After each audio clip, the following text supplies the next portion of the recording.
Alors, après avoir introduit normalement la partie qui concerne l'environnement Java, qu'est-ce qu'il faut installer et comment créer un programme Hello World. Donc maintenant, nous allons essayer de faire la suite et montrer comment traiter les données, sachant que les données, normalement, ce sont des éléments importants dans toute application informatique qui gère des données derrière. Donc c'est pour cela, on va voir comment traiter les données de différents types, parce que Java, c'est un langage typé, c'est-à-dire qu'on doit préciser le type de chaque donnée à gérer. Et les types normalement les plus utilisés, ce sont, bien sûr, après avoir connaître c'est quoi une variable primitive, d'accord? Quelles sont les propriétés d'une variable? Bien sûr, Java fournit un ensemble de types. Parmi ces types-là, il y a le type entier, qui sont soit byte, soit short, soit int, soit long, d'accord? Et le type flottant, c'est-à-dire avec virgule. Et le type string, normalement, c'est pas un type primitif, il s'agit d'une classe, mais il est utilisé dans l'implémentation comme étant un type primitif. Nous allons voir dans la suite les démonstrations. Et bien sûr, les démonstrations, il faut déjà savoir, dans un premier temps, quels sont les... D'accord,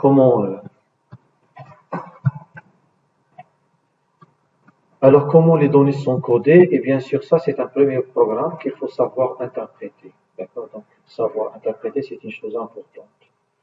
Alors, ce programme, bien sûr, il affiche donc un texte. Par la suite, il initialise des données, d'accord, pendant la création. Et par la suite, il y a différentes manières. Donc, essayez d'analyser pas à pas ce code source. Moi, je vais essayer de le faire autrement. Je vais créer un autre programme. Voilà, donc, je préfère, après avoir créé Hello World, donc je préfère avoir un autre programme qui est programme 2. D'accord, programme 2 parce que je suis dans la partie concept 2. Alors, créer une classe exécutable. Créer une classe exécutable. Créer une classe exécutable, ça revient à créer donc la méthode main. Voilà, la méthode main. Donc, en Java, il y a, ou bien en Eclipse, il y a des raccourcis. C'est pas la peine de taper public, static, void, main, machin. Tu peux créer main, contrôle, espace. La touche contrôle plus la touche espace. Il va te proposer ceci et tu peux taper entrée. Voilà. D'accord? Tu vas créer tout ça. Pour system.paint, tu peux taper sysout, d'accord? Ou bien sysout, d'accord? Ça dépend. Et tu peux mettre contrôle espace et il va te proposer ceci. D'accord? Donc, ceci, variable. D'accord? Variable. Alors, pour la variable, nous savons déclarer. Maintenant, si je vais exécuter mon programme, il va s'exécuter. D'accord? Il a exécuté la sélection de la ligne 5 et la sélection de la ligne 6. Dans la sélection 5, il a affiché un message avec l'écran, mais maintenant ici, il a parlé avec la mémoire. C'est-à-dire qu'il a réservé un espace dans lequel il va stocker un entier. Il a juste réservé. Maintenant, je vais stocker A égale à 5. Maintenant, je stocke un entier de la valeur 7 dans l'adresse de A. D'accord? J'ai stocké la valeur 7 dans la mémoire et exactement dans la zone A. Alors maintenant, pour les variables, je rappelle qu'il faut maîtriser les étapes suivantes. C'est-à-dire, 1, il faut être capable de déclarer. 2, c'est être capable d'initialiser, d'accord? D'initialiser ou saisir. Par la suite, nous allons voir saisir avec la méthode ou bien la classe star. D'accord? Jusqu'à présent, je préfère initialiser directement. Alors, la troisième étape, c'est éventuellement calculer, parce que je ne suis pas obligé de toujours de calculer, c'est éventuellement calculer, donc je suis de calcul.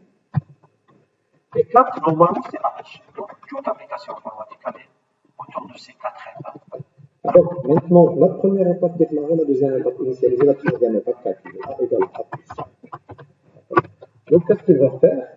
Il va ici, normalement, dans programmation en général, il y a le signe égal. Égal, c'est très important à connaître.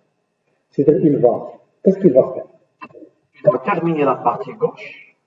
Le résultat de la partie gauche doit être un entier. Parce que je ne mets pas égal. Le résultat de la partie gauche, il va le mettre dans la partie droite, qui est une variable. D'accord? Le résultat de la partie gauche, c'est quoi? Parce que ici, c'est pas A. En réalité, c'est 7. C'est comme s'il va mettre 7 plus 5. D'accord? Parce qu'il va consulter A et retirer sa valeur. Donc A plus 7, c'est 4 plus 5, c'est 12 et il va mettre 12 dans la mémoire de A. Et si je vais afficher A maintenant, il va consulter encore sa mémoire, il va trouver 12, il va l'afficher. Voilà, donc jusqu'à présent, qu'est-ce qu'on a vu? Nous avons fait ça. Alors, bien sûr, dans les variables, il y a autre type, à savoir le type double. D'accord? Pour double, je peux mettre double C, bien double B, d'accord? Comme je peux déclarer plusieurs variables, int A, il y a int B aussi, mais de préférence. Donc, dans la déclaration, il faut prendre l'habitude à déclarer les variables dans le début du traitement. D'accord? Donc, int A, int B, C, je peux déclarer plusieurs variables en même temps. Je peux aussi initialiser, d'accord? Comme ça. Et maintenant, qu'est-ce que je vais mettre? Je vais mettre C égale à A plus B. C'est quoi A? C'est un entier. C'est quoi B? C'est un entier. A plus B, c'est un entier. Un entier, il est stockable. Je peux le stocker dans A, qui est un entier. Donc, cette instruction, elle est valable. Parce que dans la suite, on va voir ce qu'on appelle le casting. Quand est-ce qu'on aura besoin de casting? Le casting, il y a le signe égal, il y a la partie gauche, la partie droite, il y a la partie gauche, c'est-à-dire il n'y a pas le même type dans les deux parties. C'est-à-dire, si je vais mettre par exemple double, si je vais mettre double D, d'accord? Alors, si je vais mettre D égale à A, il n'y a pas de souci. Parce que le D est stocké sur D est stocké sur combien de bits? 8 fois 8. D'accord? Et le A est A sur 8 fois 4. C'est-à-dire, je suis en train de mettre une valeur stockée sur 32 bits dans une variable codée sur 64 bits. De 32 à 64, il n'y a pas de perte d'information.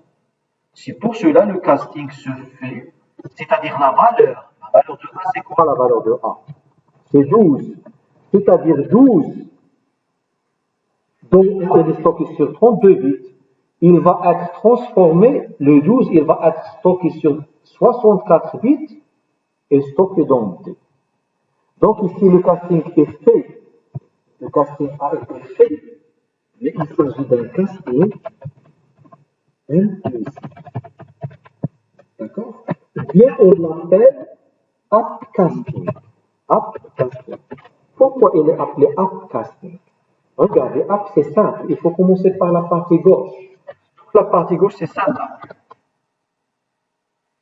J'ai un niveau bas, 32 vers 64. Je monte. Donc il s'agit d'un upcasting. Le upcasting, il est implicite. D'accord? Maintenant, si je vais mettre, maintenant, qu'est-ce qu'il contient? Il contient 12, mais 12 stocké sur 64 bits. Si je vais mettre B égale à T, B égale à T, regardez, c'est type mismatch, error. Problème de conversion, problème de casting. D'accord? Pourquoi? Parce que on essaie de stocker une valeur codée sur 64 bits sur une variable codée sur 32 bits. Donc, il y a quoi? Il y a risque de perte d'information. Tu vas perdre 32 bits d'infos. Donc, qu'est-ce qu'il va faire? Tu dois assumer ta responsabilité en tant que développeur. Donc, qu'est-ce que tu dois faire? Tu dois faire un casting implicite. Tu dis, je suis sûr de moi. Il s'appelle casting explicite. Ou bien on l'appelle comment? Downcasting. Down.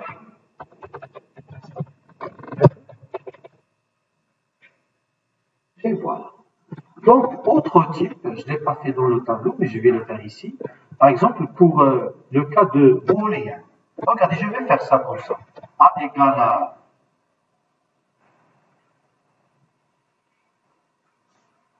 Pour le type booléen, je vais déclarer une booléenne.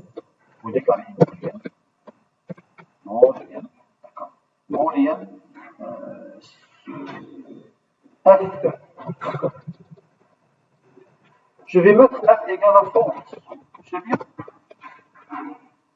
D'accord. Si je vais mettre F égale A égale à 2. Qu'est-ce que ça veut dire ça?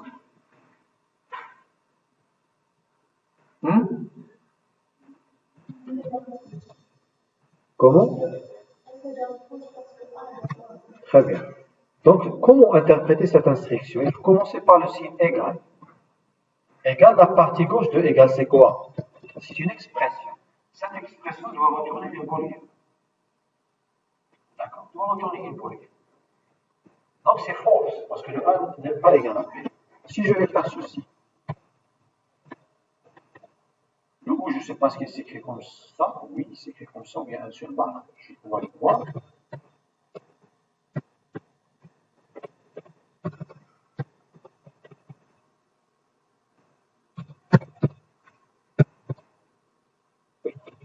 D'accord?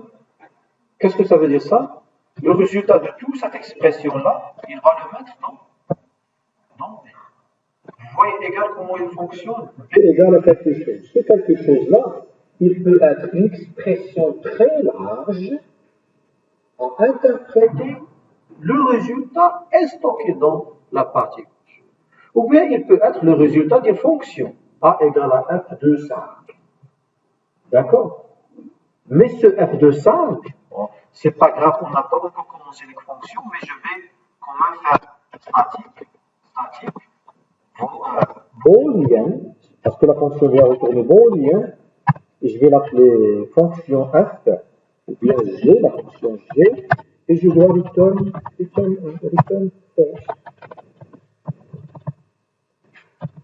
Donc je peux aussi mettre le f égale à g, parce que le g retourne un booléen. Ça marche. Donc le f égale pas à une fonction, mais il est égal à la valeur retournée par la fonction. D'accord? Donc ici, comment interpréter ça? Le A égale à B, c'est déjà false. Le A différent de B, c'est true. Donc ici, j'ai false ou true. False ou true, c'est true. Donc le F, qu'est-ce qu'il contient? Ici, si je vais imprimer le F, il va imprimer true. Et ici, qu'est-ce qu'il va imprimer dans le suite? False. D'accord? Il va imprimer true pour la ligne 34 et pour la ligne 33. Il va imprimer dans la ligne 35 false. True, false. Donc ça, ce sont les premiers pas vers la programmation orientée objet avec Java. Savoir comment installer, configurer Hello World, type primitif, manipulation de données, conversion. Voilà ce qu'on a fait jusqu'à présent. Alors maintenant pour le traitement des chaînes de caractères, après le traitement des types primitifs, des types entiers, des types booléens, on va traiter les chaînes de caractères. Donc, bien sûr, pour déclarer les chaînes de caractères, on ne peut pas tout simplement S égale, et par la suite S égale. Sachant que les chaînes de caractères, ce sont des types particuliers qui peuvent être manipulés comme des types primitifs. D'accord? Donc je peux directement mettre S égale à, par exemple, d'accord? Alors là, en réalité, qu'est-ce qu'il a fait le système? Il a créé un objet qui s'appelle S, et il a fait l'allocation d'espace mémoire par le biais de new, d'accord? Par le biais de new. Donc il a vraiment alloué l'espace pour stocker dedans la valeur adéquate. Mais tout ceci se passe de manière transparente. Donc je peux faire directement string S égale à bonjour. Ceci en réalité est équivalent à ceci, puisque je peux faire S2. Une fois nous allons manipuler les chaînes de caractères, le premier traitement normalement c'est équivalent à celui-là. Mais se fait d'une manière transparente. Pourquoi? Parce que ce sont les chaînes de caractères que nous pouvons les manipuler comme des types primitifs. Mais en réalité, ce ne sont pas des types primitifs, mais ce sont des objets. D'accord? New. Par contre, les types 100% primitifs tels que A, d'accord, je ne peux pas faire le A égal à new, int, quelque chose. Non, ça c'est faux. Parce que déjà le int, c'est pas un objet. D'accord? Par contre, les types primitifs, on va voir, les types primitifs ont ce qu'on appelle les enveloppeurs. Les enveloppeurs, des enveloppeurs. On va les voir par la suite. Tous les types primitifs, chaque type primitif, il a son propre enveloppeur. Tel que le int, je peux faire ceci par exemple. Ça c'est valable. Int égal. D'accord? Vous voyez?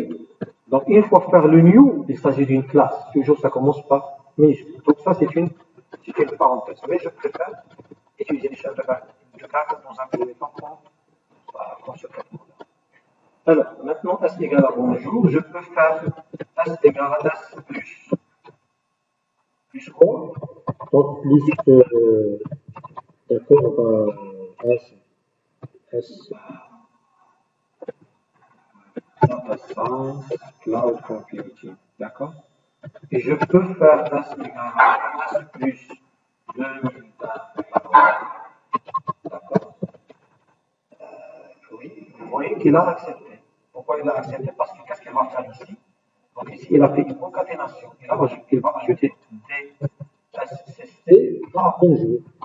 Ici, qu'est-ce qu'il va faire? Dans un premier temps, il doit convertir 2023 en une chaîne de caractères, c'est-à-dire après traitement, on peut devenir comme ça. Et par la suite, il va faire la concaténation. Donc, il va faire la version, puis la concaténation. C'est-à-dire, si je vais imprimer le S, il va l'imprimer comme ça. D'accord? Donc, bonjour, théâtre, attaché. Pourquoi? Parce que je n'ai pas d'espace. Si tu souhaites ajouter de l'espace, il faut le faire ici. D'accord? Donc, maintenant, si jamais je vais faire ceci, qu'est-ce qu'il va faire?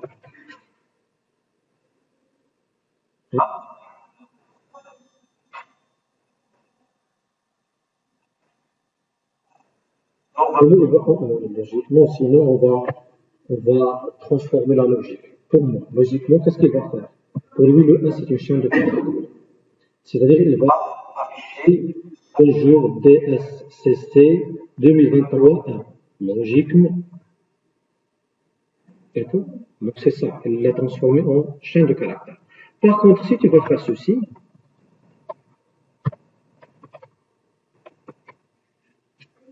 2024 ». Donc ce sont des petits assises. Sinon, ça, voilà. Donc ça, en ce qui concerne les chaînes de caractères. D'accord? Alors, par la suite, normalement, il y a les. Si je suis, par exemple, j'ai un string, d'accord, string V1, il y a un var1, var1 qui est égal à une valeur numérique à l'intérieur du chaîne de caractères qui est par exemple 13, d'accord, et string var2, d'accord, qui est, je vais mettre tout simplement AB, qui est égal à 5, sur 5 et 10. Donc c'est sous A plus B. C'est quoi? 55. D'accord? Non, c'est pas 55. C'est 1045. C'est 1045.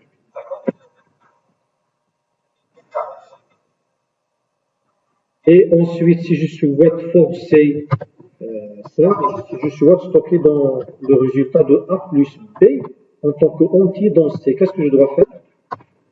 Donc, de C égale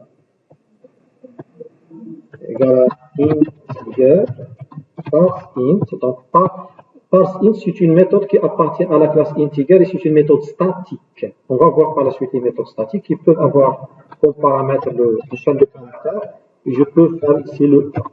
D'accord? Donc, voilà, si je vais mettre le 6 choses, 6 sur C, qu'est-ce qu'il va imprimer le C?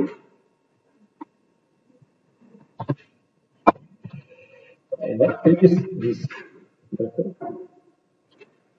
Et si je vais mettre ceci, qu'est-ce qu'il va faire? Ceci égale à combien? 1045. D'accord? 1045. Parce qu'il va concaténer et après convertir le résultat en un entier. Mais si je vais faire ceci, plus ça, je vais faire un copier-coller. Voilà. Qu'est-ce qu'il va mettre? 10 plus 45, il va afficher donc le résultat de A plus B. A plus B égale à combien? A. Non, non, on c'est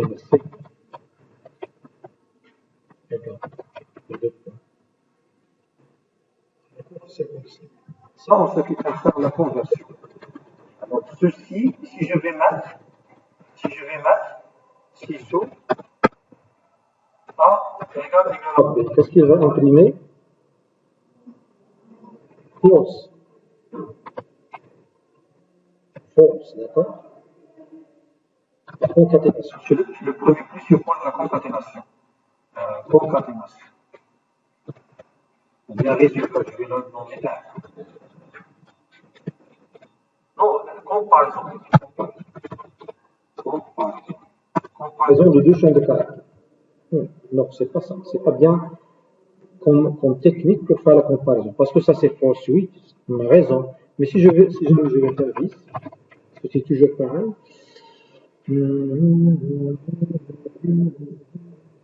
Normalement, pour moi, logiquement, il ne doit pas faire égal. Mais si je me rappelle très bien, il fait égal. Alors pourquoi? Parce que derrière, il y a des traitements. Mais normalement, ne sont pas égaux. D'accord? Ne sont pas égaux, en réalité. Mais si les gens de Java, ils ont ajouté des traitements derrière dans les fonctions de comparaison pour faire ceci égal, ça c'est une autre histoire. Très bien false, parce qu'ils vont me faciliter maintenant la tâche pour expliquer, parce que j'avais un doute. D'accord? Alors, pour comparer les chaînes de caractères, il ne faut pas utiliser égal. Parce qu'une chaîne de caractères, ce n'est pas une valeur primitive.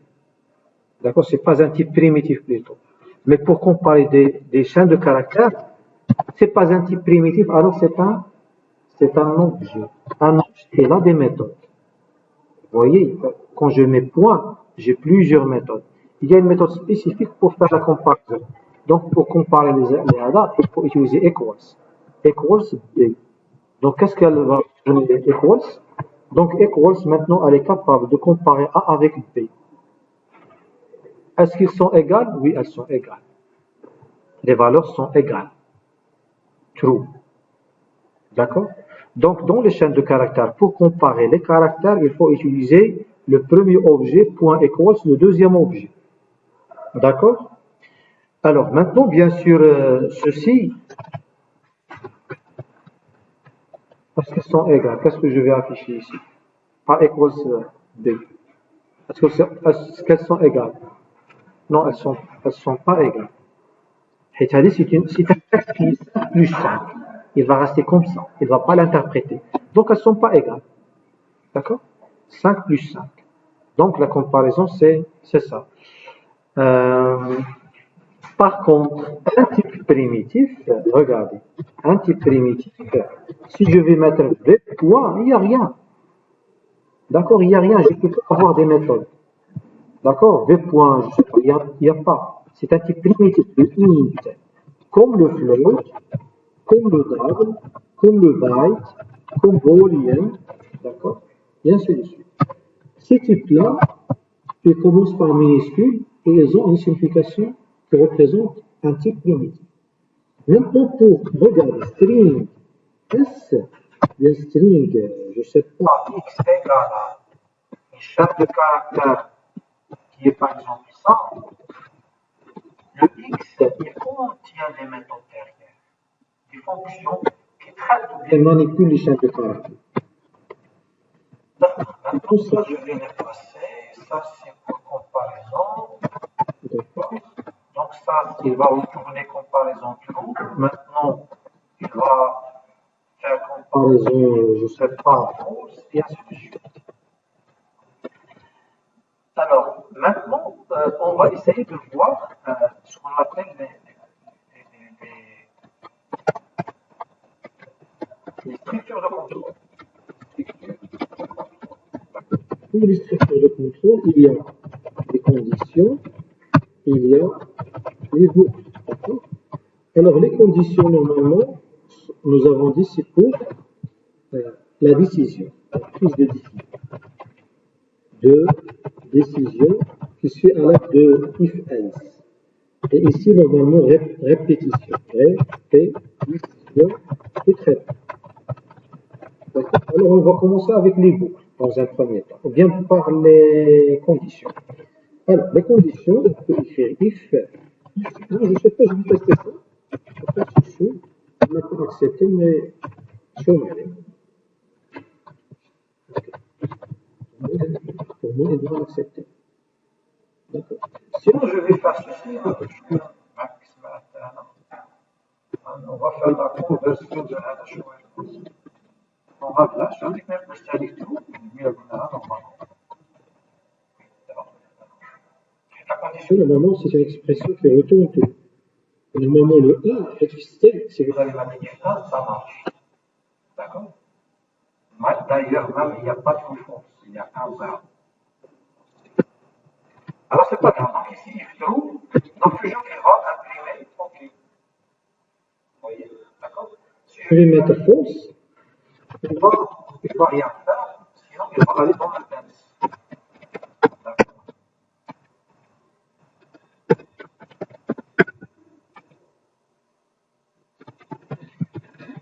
Quel est le résultat de ce programme? Non.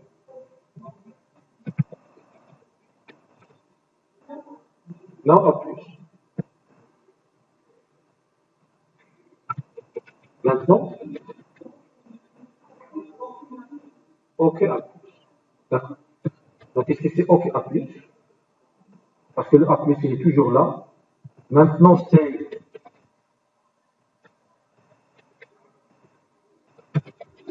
now à plus. Maintenant, pour organiser le code, la combinaison de touches, CTRL SHIFT F. D'accord? CTRL SHIFT F. Maintenant,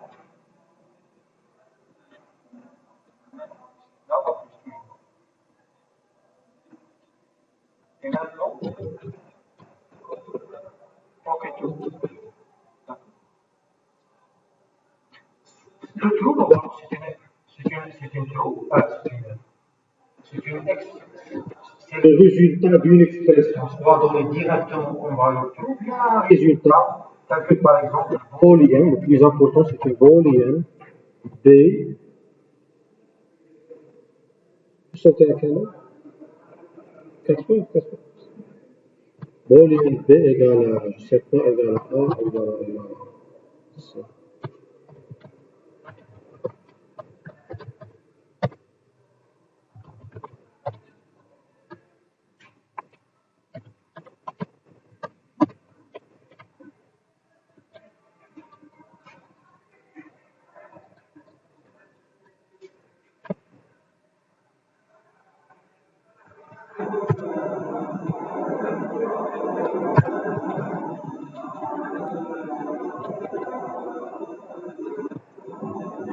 Est-ce que je peux faire ça?